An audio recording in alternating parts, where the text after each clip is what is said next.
It's beginning to look a lot like Christmas.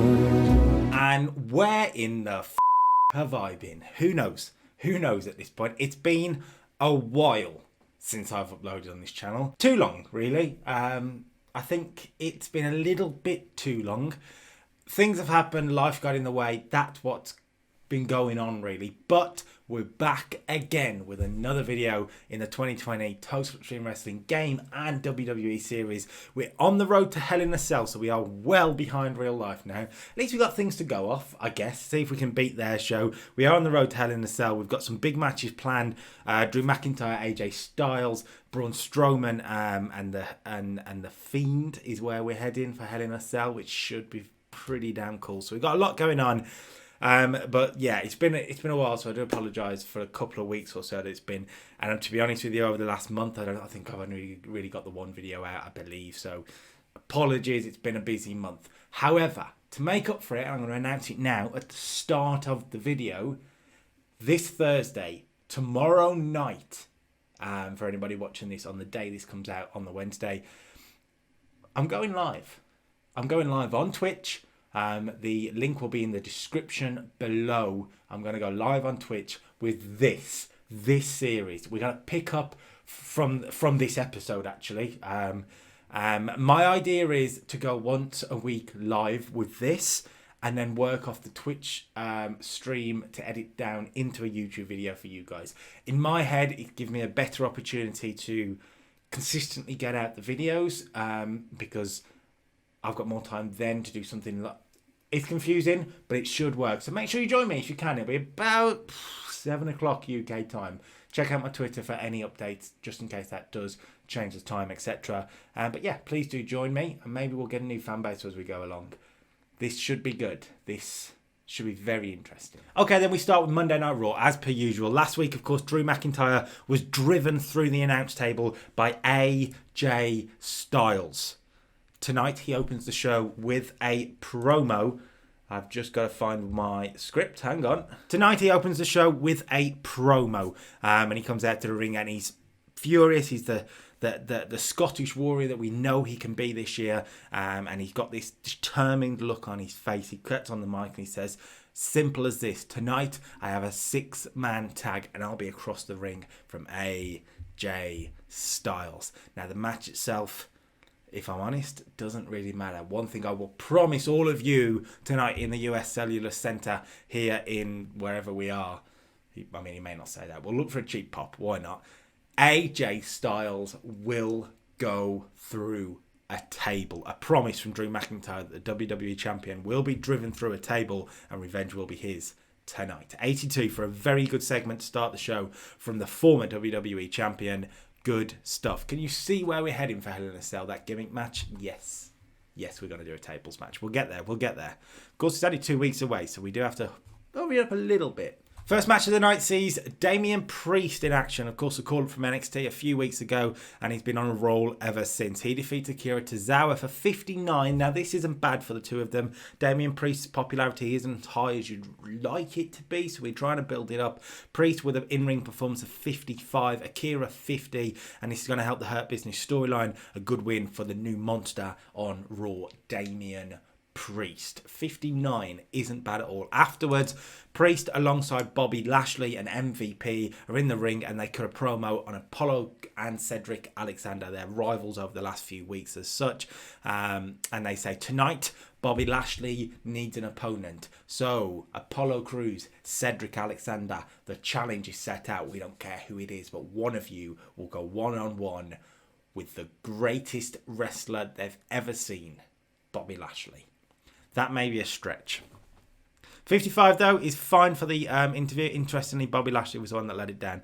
That's not surprising. He's not great on the mic, is he? We do remember those horrific promos. Oh. Tag team action for 63. So it's a slow start to the show, admittedly. We're not using some of the bigger talents, but they are coming up later in the show. So we just wanted to get some people out there, the likes of Theory, Garza and Priest, getting some wins. And another victory here for the tag team of Theory and Garza. They defeat R-Truth and Titus O'Neil. 63 for the rating is pretty good, actually. 59 apiece for the heels, 52 apiece for the baby faces. Solid lower mid card stuff at this point. After the match, though, Theory and Garza get on the mic and are complaining about the state of Monday Night Raw. They're complaining about the fact that everybody is being allowed to run wild at the moment, and Christian is doing nothing about it. You've got Drew McIntyre promising to put AJ Styles through tables. You've got AJ putting Drew McIntyre through tables. You've got Randy Orton running, well, attacks everywhere. You've got attacks in the women's division. You've got, what the hell happened to Becky Lynch? Angel Garza is starting to do that annoying heel routine where he's really complaining. And then he goes, and don't get me started on Kevin Owens. And before he can say anything else, the music of KO hits. That one, because that is the one that would get a babyface pop to me. The music of Kevin Owens hits. He comes down to the ring, and this is one of the old Stone Cold segments where a heel's running his mouth, and Kevin Owens comes out to play along. He's laughing. He's acting as if everything's all right. And then stunner. Stunner to Theory. Stunner to Garza. Both men laid out. Kevin Owens pops the crowd here. And it's nice to get Theory and Garza involved in a safe segment with someone like Kevin Owens. A 72-8 segment. That is going to help Theory and Garza massively. And Kevin Owens gets some sort of momentum tonight. He looks good. He looks strong. He looks like a star. That's the idea. 72. Good stuff. We go to break. And then we come back from break. And the reason why this segment happened becomes clear. Because Christian is catching up with Kevin Owens. And he is not happy. He says, you know what? Garza and Theory were right. Everyone is running wild, including you. That out there was unacceptable. You can't just go around attacking people. You want matches with people, you talk to me, and I make it happen. But you just went around attacking people. So Kevin, I'm sorry. I think you're a brilliant wrestler, but I've got to punish you for this. So tonight, you're going one-on-one with Murphy. And Kevin Owens is just sort of like, right, okay, is that meant to be a punishment? I'll whip his ass too. I ain't got a problem with that.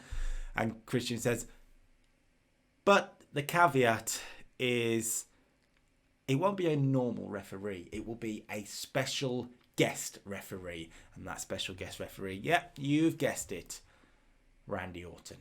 The man that Kevin Owens will face at Hell in a Cell in a no-holds-barred match with big title ramifications on the line, will be the special guest referee tonight. Christian says, if you, Kevin Owens, lay hands on Randy Orton during the match tonight, you will be suspended until the pay-per-view.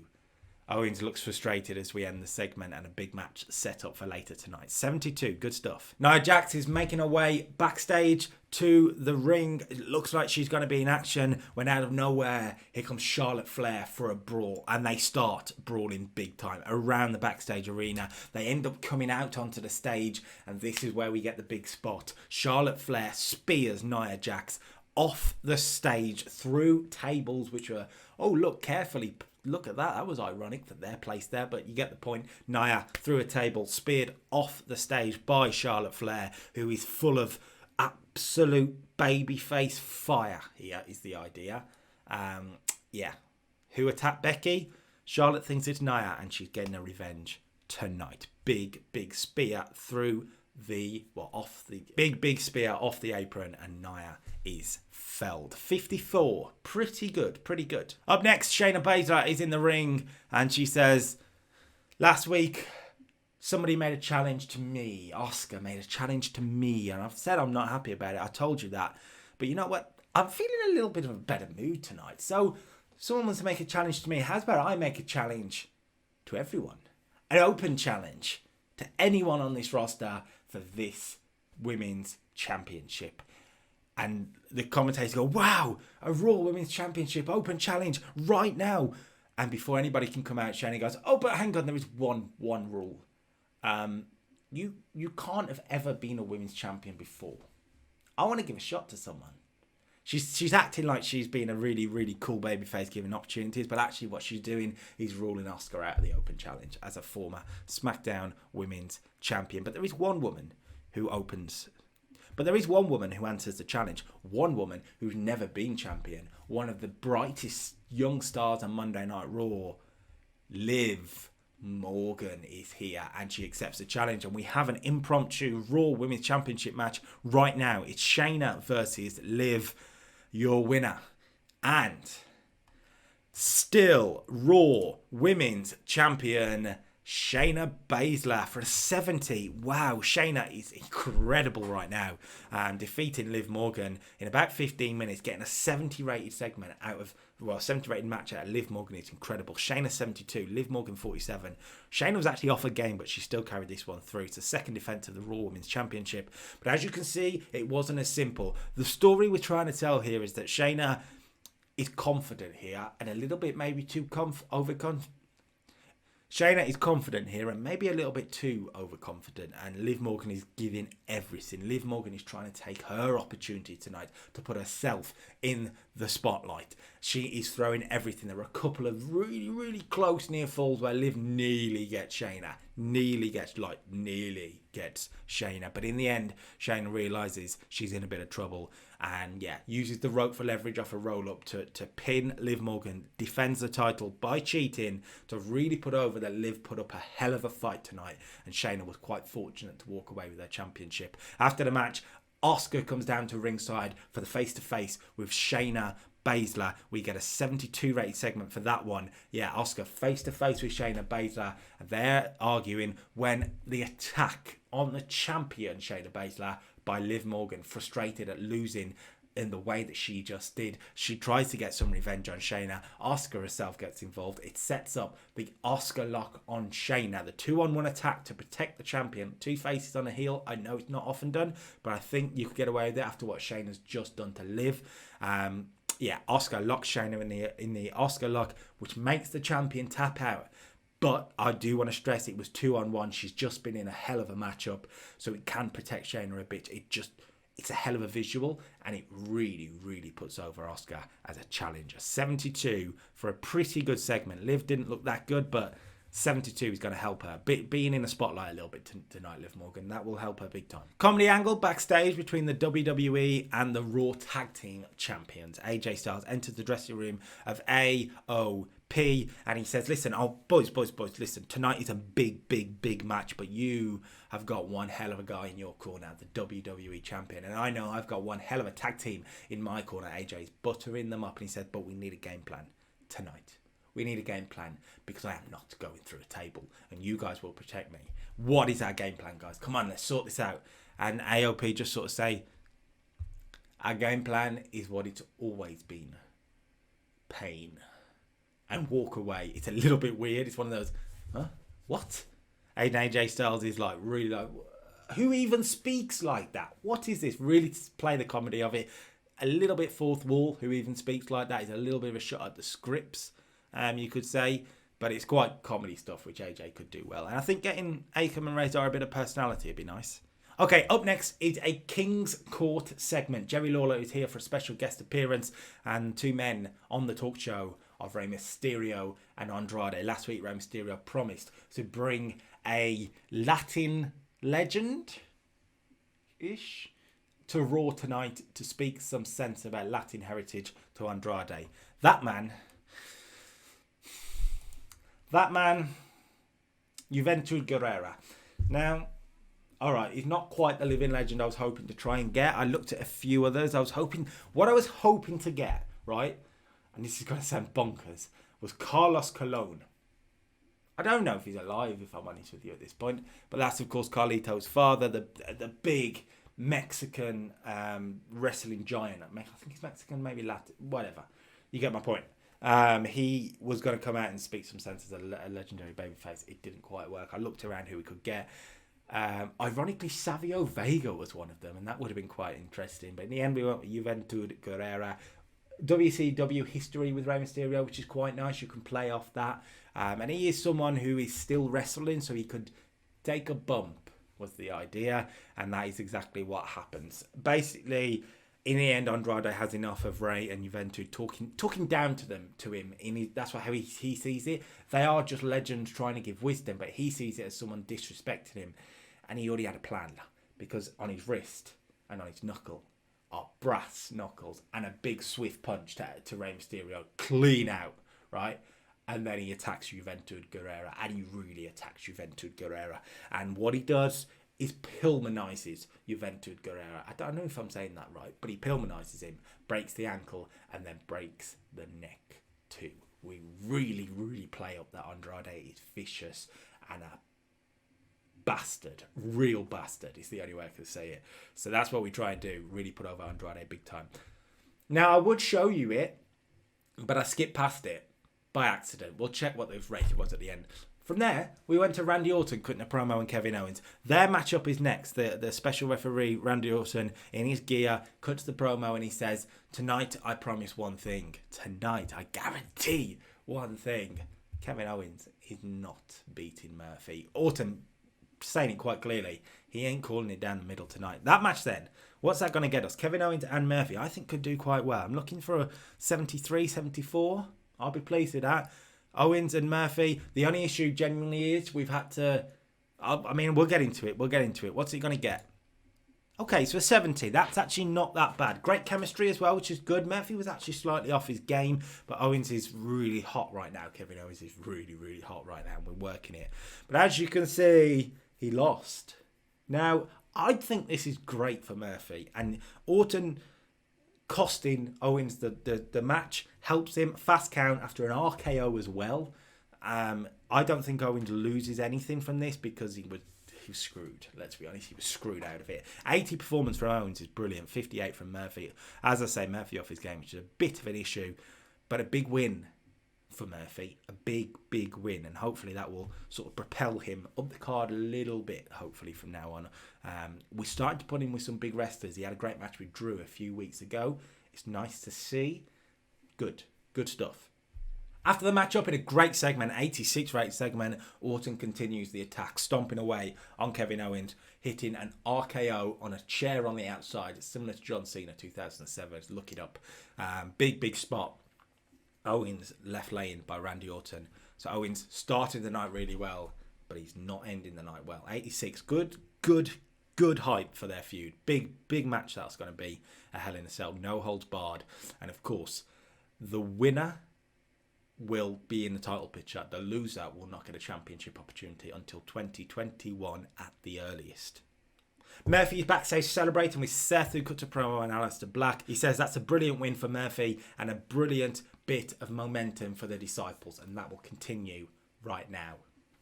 A little bit of a tease from Seth Rollins that something big is about to happen, and we know the man in action next, Aleister Black. He was in action against Jinder Mahal for a 79. Jesus Christ, what's going on there? Aleister Black, 77. Jinder Mahal, 54. I can't explain it. It's probably going to be better than the main event, which is ridiculous. 77 from Black, as I say, is really, really good. 79 all together, and a win for Aleister Black over Jinder Mahal. Get him a victory, and then we'll deal with the storyline stuff. So in a 73 rated post-match segment, Aleister Black is celebrating, and the lights go out, and we go into complete darkness. But what you can hear is what sounds like a strike and then a bump. We know what that sounds like as wrestling fans, the bump on the ring. So we hear that, and you can quite clearly see in between the fans' sort of lights around the ringside. There are 3 figures in the ring. One is down on the floor, one in the middle, and one about to sneak up and attack from behind when the lights come back on. And Seth is about to attack Aleister Black, it seemed. Shelton is down. He's took a black mass. And Aleister Black is staring at Seth Rollins. He's been caught red-handed, the Messiah. His plan hasn't worked this week. Aleister Black was ready for it. And Seth is suddenly backing up. He's like, whoa.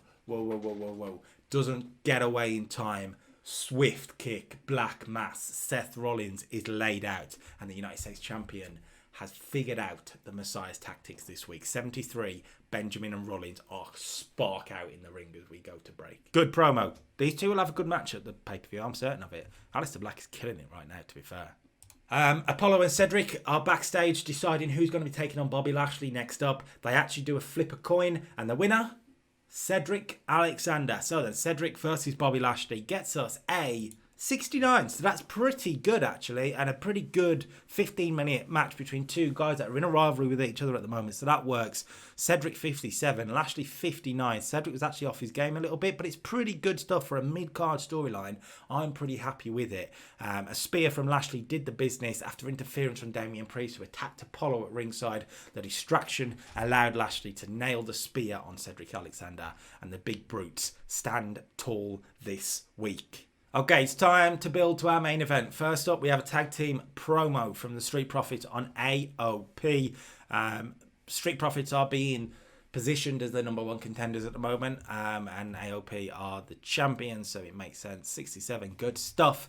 And then the main event is Drew and the Street Profits against AJ and AOP. It gets us, I'm not sure it's going to beat the 79, but I'll be very pleased if it does. What's it going to get us? An 81, so it does. That is the power of Drew McIntyre and AJ Styles to carry this one. And as you can see, Drew McIntyre and the Street Profits get a win. A big babyface win for the main event. I think the Street Profits could do with it a bit more than AOP at the moment, it felt like. They are on a similar level, but storyline-wise, you could have this victory count towards their title sort of claim, is the idea. But they don't pin them. We're not going to show Street Profits pinning AOP at the moment, but Drew McIntyre gets the victory over Akam. And I think Akam is protected there by the #1 contender for the WWE champion, the top guy on Raw right now, getting the victory over him. That ain't too bad. 81 then, as I say. 56 from Angelo's not great. Montez 62. 86 from Drew. 83 from AJ. Rizzo and Akam are a little low, to be fair. Drew was actually off his game, but he gets a big victory. During the match, though, AJ doesn't go through a table. There's a table laid out at ringside that Drew does before the match, set specifically for AJ Styles. After the match, though, AJ Styles goes through the table for 73. AJ and Drew McIntyre end the show then with this big segment. Drew sending AJ through the table to get revenge for last week. Solid build for a tables match for the WWE Championship at Hell in a Cell. That gives us an 81 rated Raw. Good stuff. Again, we have been on a roll in this game lately. I'm not imagining it, and we've continued it this week. Big 6-man main event, and it's killed it, if I'm honest. Alistair and Junior as well, by the way. Brilliant stuff. Good women's championship match. Good match from Murphy and Owens as well. Pretty good as well. I'm pretty pleased with a lot of stuff here. And I mean, yeah, it's very, very good from everyone involved. Well done, boys. Well done, girls.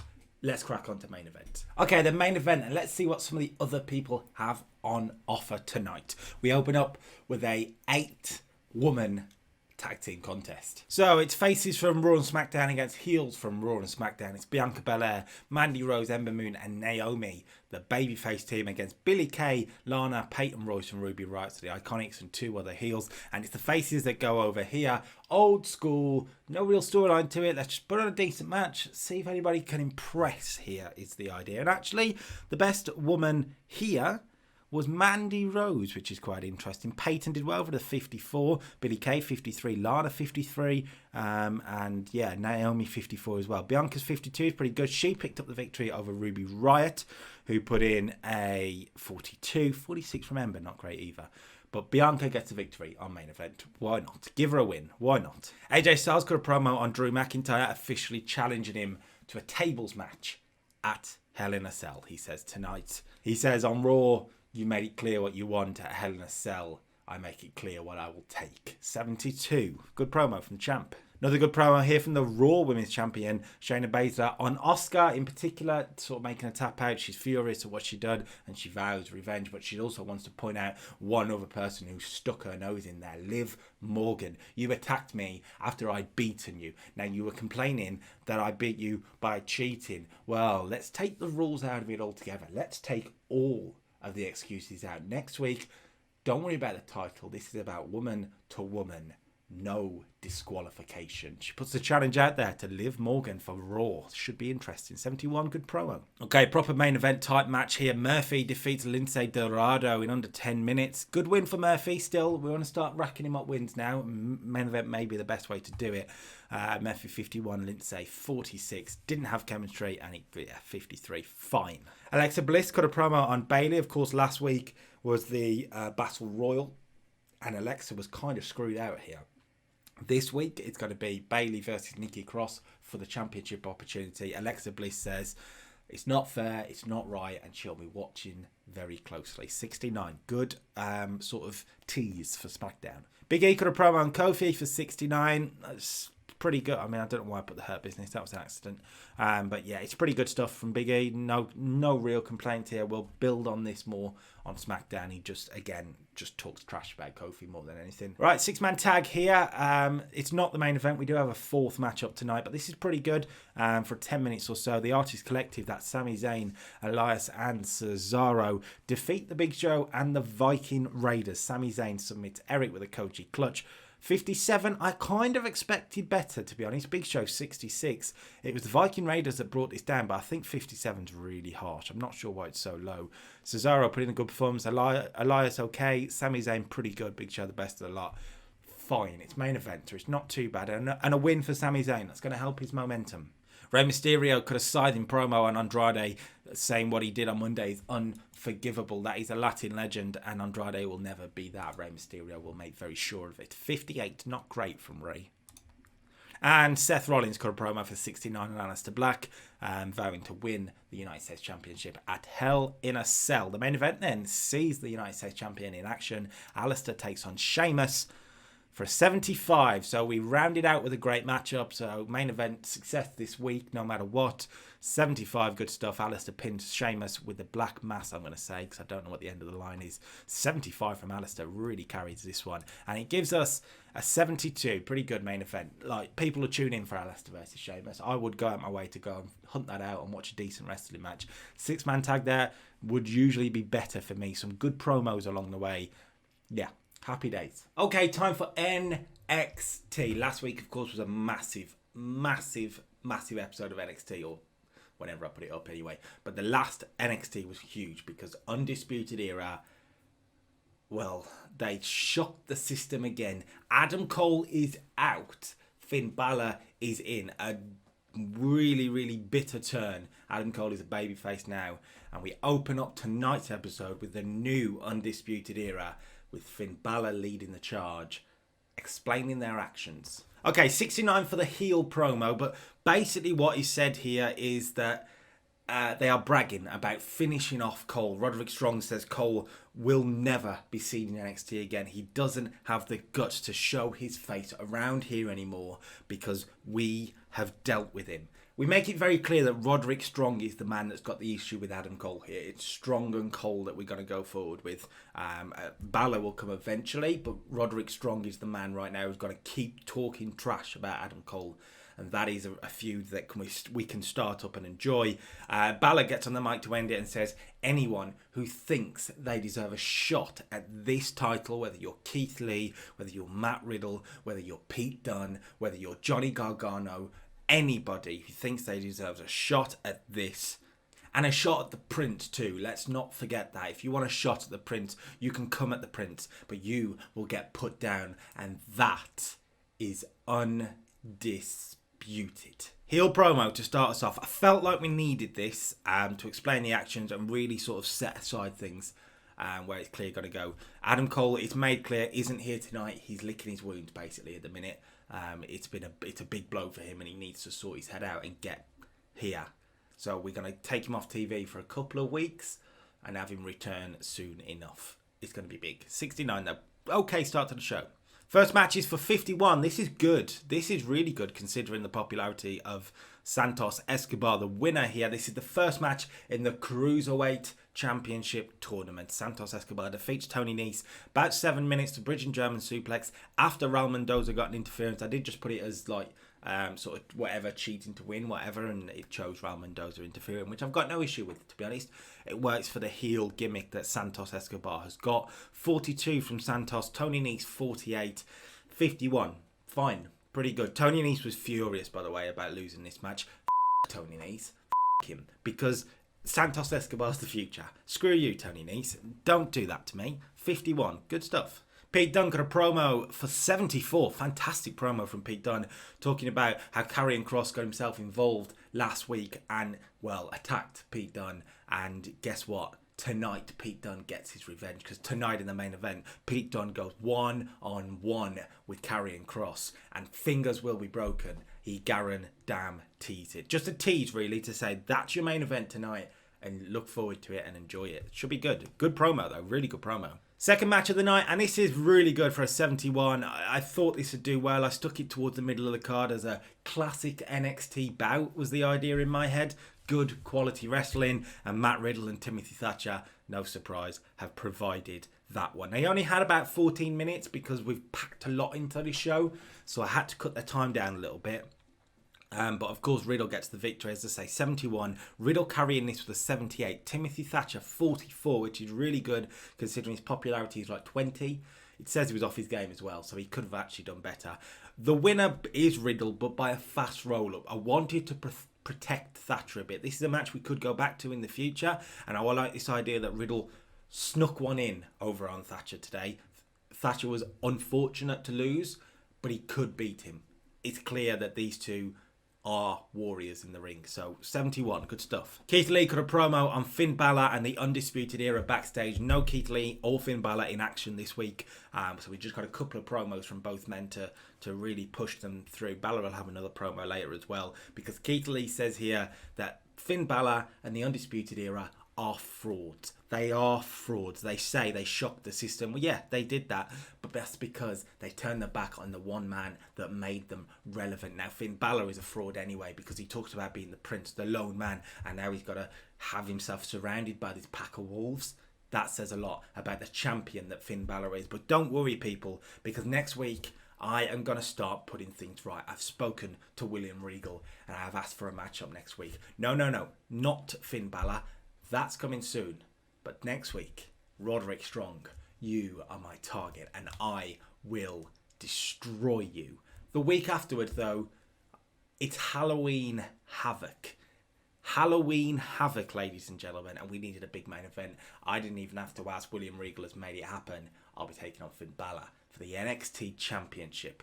Big reveals in this promo. That's what we wanted to do. He's confident, he's looking good, and next week we'll see him in action against Roderick Strong. Okay, 25 for this, not great. Shotzi Blackheart defeating Aaliyah in about 6 minutes. The Fright Night did the business. 29 from Shotzi, 31 from Aaliyah, not great. Two workers on the pre-show, admittedly, but I want to build Shotzi up. I think I'm putting Shotzi in this Women's Championship picture right now as someone that Dakota Kai could beat, admittedly, but Shotzi could do well and really shine in the position, I'm hoping. 25, it is what it is. Afterwards, Dakota Kai comes out to laugh at Shotzi Blackheart being a potential challenger, which is what the announcers are really ramping up. And Dakota Kai comes up and finds it funny, so Shotzi nails her with a suplex. I think it's a tiger suplex she does as one of her sort of signature moves.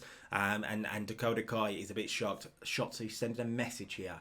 Don't underestimate Shotzi Blackheart. 42, good stuff. 53 here for Grizzled Young Veterans cutting a promo. I say cutting a promo. Tonight they were meant to put their tag team championships on the line. You notice I say meant to put, because they have doctor's notes to say they will not be competing tonight. They are not fit to go. They both have a doctor's note. Regal's not pleased about it, but he says fine. Next week, you'll be putting the championships on the line then. Dijakovic and Reed will have opponents, though. They'll be taking on Rinku and Sarav for 24. Oh, yes, that's not done that well at all, has it? Again, pre-show workers. I've just got to keep using them, though, to build them up, and that's half the problem in this. The fact that someone can say Dominik Dijakovic is a pre-show worker is annoying. Bronson Reed, 40. Dijakovic, 47, 35, and 37 for Gujar and Singh. It is what it is. It is what it is. Afterwards, a 44 rated segment. The Grizzled Young Veterans look to attack their challengers. Oh, I thought they were injured. Heel work. But Bronson and Dijakovic, they're monsters. They see it come in and they destroy the tag team champions. Again, next week then, will the championships be on the line? We'll see. I'm starting a recurring storyline with this. We're going to really ramp up the heel character work of Gibson and Drake. It should be good. Okay, up next, a women's division matchup. 47, really good. And who's that? Oh, yes, Deonna Purrazzo. We have brought her in. 33 rated performance from her, so she is low on popularity. So I've brought her into the NXT division. We're going to use her and build her. And this is a future star in the NXT women's division for me. 47, good stuff. 49 from Candice LeRae, really carrying this one, which is no surprise. But a debut here for Deonna. And she puts in a good performance with a 33. Her pops, as I say, 14 or something stupid like that, because that's right. Anyway, it's a good match. Good short match, good introduction to Deonna, and let's see what she can do going forward. Another good win for Candice LeRae. She gets on the mic afterwards talking trash about Tegan Knox. She says Tegan Knox will never be good enough. She'll never be the standard because she'll never be Candice LeRae. That's enough for Tegan Knox, so she comes out looking to fight. Of course, Candice LeRae makes her escape through the crowd. A classic run-off here, 48, to keep things brewing between Candice and Tegan. Second Cruiserweight Championship matchup here, Cruiserweight Championship tournament matchup, and Tyler Breeze makes his way to the final 8. He joins Santos Escobar, 2 of the final 8 in the tournament already. Breeze defeats Gentleman Jack Gallagher here. We haven't used Jack Gallagher a lot because of reasons in real life, which I'm sure a lot of you can search and look at. His contract runs out in the next month. I'm not renewing it, so I thought I'd job him out a bit here. Let him lose some of his popularity. It helps Tyler Breeze, and Breeze wins. Good matchup as well. 57 from Breeze, 56 from Gentleman Jack. Yeah, good matchup and a win for Tyler Breeze. So Santos is in, Tyler Breeze is in. We'll get more on the Cruiserweight tournament next week. I've got some pretty cool plans with it, hopefully. Johnny Gargano is backstage with Dexter Lumis, and they're cutting a promo on Pete Dunne. But the main thing from this promo, 70 rated promo, which is good. The main thing is that Gargano tells Lumis, you can go. Well, I know we're about to leave, but you can go anyway, because I'm just going to sit and watch this main event, and then I'll be gone. Don't worry. Because Lumis, of course, is meant to be the bodyguard figure. Lumis is sort of done for the night. I thought they were going home, and Gargano says, you are dismissed. That's important. That's going to be important. Okay, then, before we get to the main event, we had another women's contest. We could fit one more in it, and I wanted to get Io Shirai a win here. I've not used her well enough at all, and I think I want to build her up for something else. I will say that much. I'm going to build her up for something else. We're going to get her wins on NXT TV. This is the first one. Kacy Catanzaro beaten for 59. Good stuff.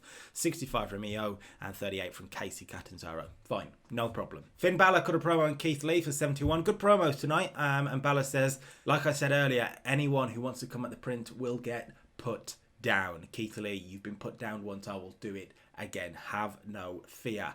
That's if you get through Roddy Strong, though. Let's be honest. That ain't easy.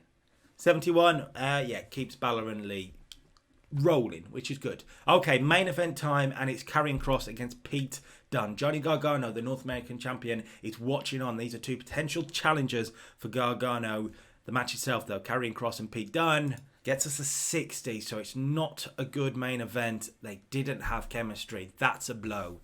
I thought this might do well. I thought they would work together, but not in the game today. Karrion Kross, 53.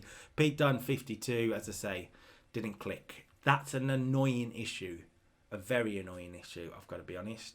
Karrion Kross defeats Pete Dunne, though. Submission by the Cross Jacket after a distraction from Gargano. Gargano runs out as Pete Dunne looks like he could be putting Kross away, allowing Kross to get the victory. Afterwards, Kross and Gargano start to beat down Pete Dunne, when out comes his Broserweight partner, Matt Riddle, for the save for 71. 4 men here being put into the same scene, and there's a North American Championship in the ring as well. That's all I'm saying. 71. Good stuff. That gives us a 66 rated NXT. One of our worst in a while, and that's mainly due to the main event. Matt Riddle and Timothy Thatcher could have been the main event, I suppose, but that was more of a storyline main event. It is a quieter week. No NXT Championship, no Adam Cole, no Undisputed Era, really, apart from the start of the show. We were letting other things happen, and yeah, we are struggling a little bit with that sort of lower mid-card that we're trying to make further up the card. The likes of Dijakovic, the like of Bronson Reed, the likes of Shotzi Blackheart, and the Cruiserweight division as well. So, yeah, it's a bit of a blow, but it's sometimes you've got to take a step backwards to go 2 steps forwards, and that's what we're trying to do. So, no problem. Okay, NXT UK, and it's the second week of big main event. Last week, the NXT UK Championship was on the line. Volta successfully retained against Killian Dane by a whisker. This week, it's last man standing. It's Tyler Bate. It's Chris Brooks, the second in this epic rivalry between 2 big stars on NXT UK. Chris Brooks won the first one by cheating. Tyler Bate is out for revenge. Tonight's the night he gets his hands on Chris Brooks. But that's the main event. We open up with the NXT Women's Division. Or I should say the NXT UK Women's Division, because Ginny Couture defeats Julia here. This is a pretty good match, 41. Julia is a woman with a lot of potential, I think. And I really should be using her more. So just getting her on TV at the moment makes a lot of sense. Eventually we'll light a fire under her and get her going, but for now, Ginny Couture's the woman to watch. She defeats Julia in about 10 minutes, illegally using the ropes for leverage. She's a heel getter, cheating to win. It makes a lot of sense to me. 36 for Ginny, Julia 37, 41. Good stuff. After the match, here comes the NXT UK Women's Champion. She said she was out for blood after Ginny Couture made her bleed a few weeks ago. Kaylee Ray's here and out for blood with a steel chair in hand. They start to fight. The chair gets dropped. And it's Ginny who takes full advantage. A vicious chair shot to the back of the neck. Kaylee Ray is down and she is out after it. A vicious chair shot to the back of the neck followed by a DDT on the chair. Kaylee Ray is stone cold out. Ginny Couture holds the belt high to end the segment. 34. Pretty good stuff. Pretty good stuff for NXT UK.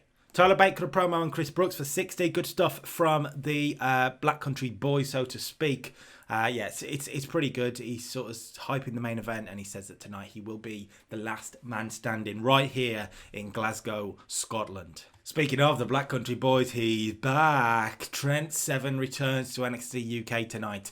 He surprises everyone. He's alongside Dave Mastiff in the ring, and Trent Seven says, "Tonight is the night, the return of me and the return of the NXT UK Tag Team Champions. One day we will get those belts back. Tonight, though, I want a one-on-one match. Joe Hendry, get your ass out here." Joe Hendry is the opponent then. Makes sense to have Hendry in action in Glasgow to me, but it's Trent Seven versus Joe Hendry. Another big matchup for NXT UK, and he gets us a 58, which is very good for this brand. 64 from Trent, 47 from Joe Hendry is a little low. Joe Hendry seemed off his game, but it's a clean victory for Joe Hendry. I say clean victory. What you can say that Trent Seven's back, but he shouldn't be. He's not quite fully fit, and the injured leg, which was injured a few weeks ago, Joe Hendry takes full advantage, and in the end, the Freak of Nature does the business for a 58 and a win for Joe Hendry. Zia Brookside cut a promo on Martina for 27. Last 2 weeks, Martina said Zia is only here because of her father, Robbie Brookside, but Zia says she wants to be here, and she's proven she should be here, and she wants to be the best British women's wrestler of all time. One day she will be that. But Martina is all about the fame. Martina is not about being the best. She just wants the money, the cameras, the clout. Next week, Zia Brookside will provide the clout and Martina will feel the clout. Okay, final hype for the main event. Chris Brooks got a promo on Tyler Bate. He claims he'll be the last man standing, and the match itself then. Bate and Brooks 2. That's what we're doing. Bate and Brooks 2, last man standing, gets us a 67, which is very, very, very good. I think it's better than the other one. It's worth checking in a moment. Tyler Bate 68, Chris Brooks 54, and it's Tyler Bate who wins this one, and they go all out and have a war. 19 minutes they got. Chris Brooks couldn't beat the count of 10 after a trialer driver 97, say on the outside if you like, just to really ramp it up. Good chemistry between the two, and yeah, a win for Tyler Bate. Very good stuff. So Brooks won the first one by cheating. Bate wins the last man standing. That means it's 1-1. We ain't done yet. 67, good stuff. Gives us an NXT UK of 61. That's fantastic for a really low brand in the company. So I'll take that. I'm just going to check if that's our best match on NXT UK history. It might just be. Okay, then it is a joint best. So in the last 2 weeks, we've had the two best matches on NXT UK history. Volta and Killian Dane and Bate and Brooks. So we are ramping things up and things are getting better and better and better and better, which is good. Bate Brooks 3. I haven't decided on a gimmick yet, and we will. It's not coming anytime soon. It's going to be a while away still. But Bate Brooks 3 might be the man that gets us past the 70, which would be brilliant for NXT UK. It really would. Okay, we end the week with Friday Night Smackdown on Fox. And the ring intro starts, the pyro goes off, and we are set to go. Michael Cole introduced us to the show when out of nowhere the lights go out. The lights go out, and as they come back on, people in sheep masks and hooded cloaks are sort of crowding their way through the ring area. They're coming through like the Undertaker droids, I would say. Droids, I would say. But these are Bray Wyatt's versions, the sheep masks. And they bring Bray Wyatt into the ring. This is Bray Wyatt, Firefly Funhouse Bray Wyatt, not The Fiend at this point. And Bray Wyatt comes to the ring surrounded by all these people. They're surrounded by his army. And unsurprisingly, Braun Strowman comes out to fight. Braun Strowman is here to fight. And he starts actually working his way through the sheep mask army. He's throwing them left, right and centre. But Bray doesn't look worried. Bray finds it funny. Bray finds it hilarious. So Strowman gets his way through and finally gets face to face with Firefly Funhouse Wyatt. And Bray, let's be honest, this version of Bray doesn't stand a chance. Braun picks him up into a choke slam, and as Bray's in the air, the lights go out again. The lights go out again. They come back on, and Braun's still like this, but Bray Wyatt has disappeared. And throughout the arena, you can hear the Fiend laughing, Bray Wyatt laughing. He's disappeared. Like that. Good start to the show. 90-80 segment and two big players to open us up. Good stuff. Up next, the opening contest sees, well, the former Intercontinental Champion Kofi Kingston in action against Baron Corbin for an 84. Well, what's happened there? 76 from Kofi, 63 from King Corbin is good stuff. 12 minutes they got, and the Trouble in Paradise did the business. Kofi getting a good victory here over a sort of mid-card talent there in King Corbin. 84. Wow. I'll take that all day long.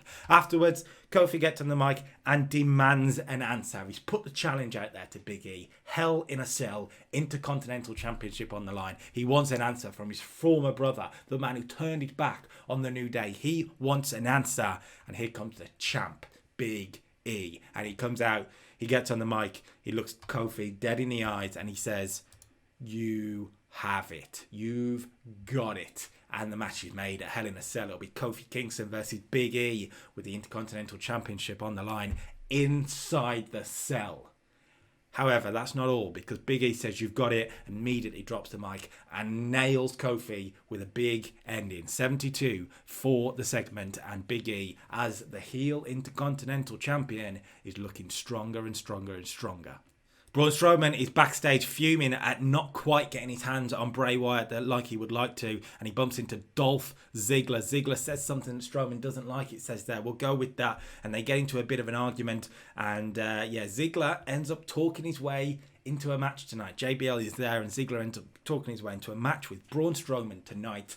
A street fight in the main event. Nikki Cross got a promo on Bayley for 65. Of course, last week was the Battle Royal, like we said earlier. Tonight is Nikki and Bayley, with the winner getting the shot at Sasha at Hell in a Cell. That match is next. 65 for the promo. The match itself ends in absolute madness. So Nikki Cross drew with Bayley. We're going to go with here. We're going to go with a sort of no contest. When the match descended into chaos, Sasha Banks and Alexa Bliss were involved.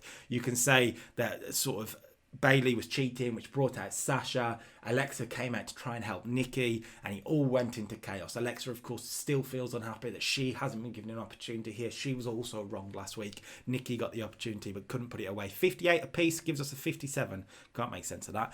But yeah, not bad. And storyline-wise, we needed this to move this forward, because JBL comes on the Titantron and he says, "You ladies cannot deal with your own business. You cannot do this cleanly like I want on my Smackdown. So at Hell in a Cell, you ladies will settle all your business. There'll be 4 women in the ring. 1 champion will leave. A fatal 4-way at Hell in a Cell." 52 for the announcement. It's Nikki versus Alexa versus Bayley versus Sasha Banks with a Smackdown Women's Championship on the line at Hell in a Cell.